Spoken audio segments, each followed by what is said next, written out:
what we've been experiencing lately, and it's not something new, it's something that's been happening for many, many years, but there has been a spate recently, are businesses of all sizes, from the very small to larger scale businesses in Gibraltar, being the victims of what we like to call CEO fraud.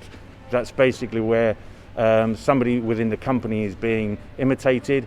An email will be received by the company pretending to be a member of that company and asking for some funds to be sent somewhere. Now, a variation of that is also where somebody pretends to be one of your suppliers or a client asking for monies or a refund to be sent somewhere, and they'll give you a bank account. They'll be imitating the proper supplier, and then you'll send the funds that they're requesting to the fraudster's account. Well, there have been 8 recent cases with over £500,000 involved. Have you noticed an escalation in this sort of scam? It's difficult to say escalation. Like I said before, these things have been going on for many, many years. The numbers are sometimes misleading. The values of the offences are often come to the large figures in a very small number of offences. The criminal is like anyone else. He wants to do as little work for as much benefit as possible. Therefore, they will go for the ones where they believe there's more money available.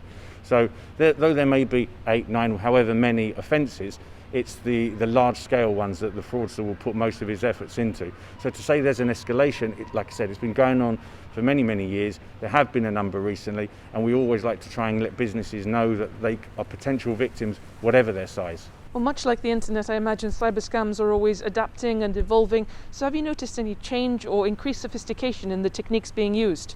Not particularly. At the end of the day, the scams themselves are quite simple. They really are a question of imitating somebody who is known to the company, whether, like I said, that be somebody within the company or a supplier or a client, and imitating that person by email. The cyber side of things comes around when we talk about the imitation of that email or the hacking of that email. Now, that comes around a lot through social engineering. Fraudsters will look at companies who have their high-level management, photographs, email addresses and things like that on their websites.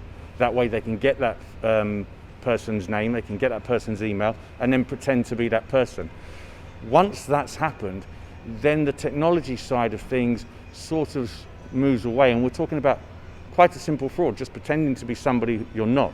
And in that respect, there's a lot that companies can do to protect themselves once they realise that they are being, it's a fraud and not just a cyber situation that they need to protect themselves from.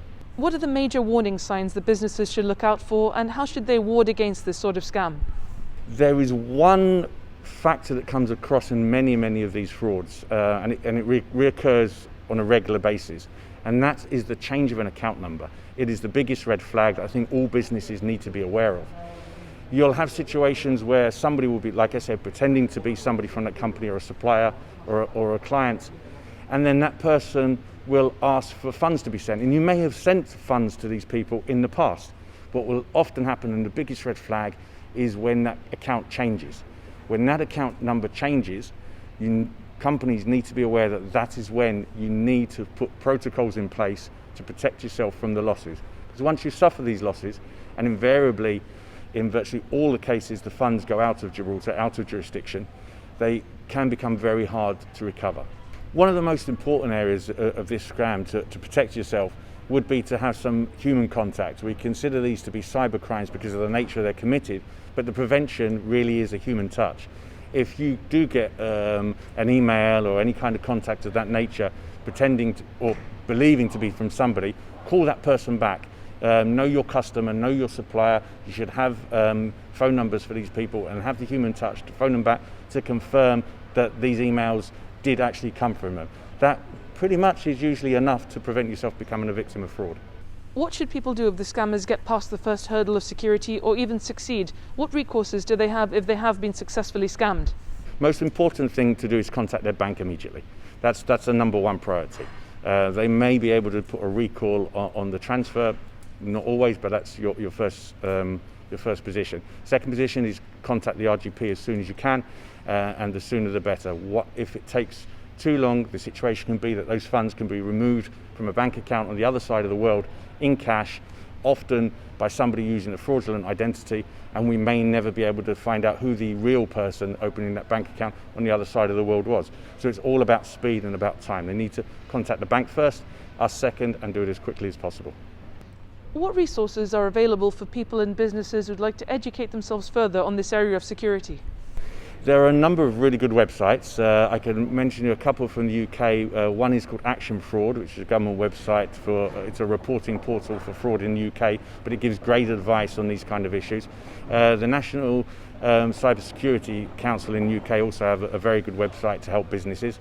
And businesses in Gibraltar can also go to the Gibraltar Financial Intelligence Unit's own website, on which they have actually a workshop you can work through to give you advice on understanding red flags and how not to become a victim of these types of frauds.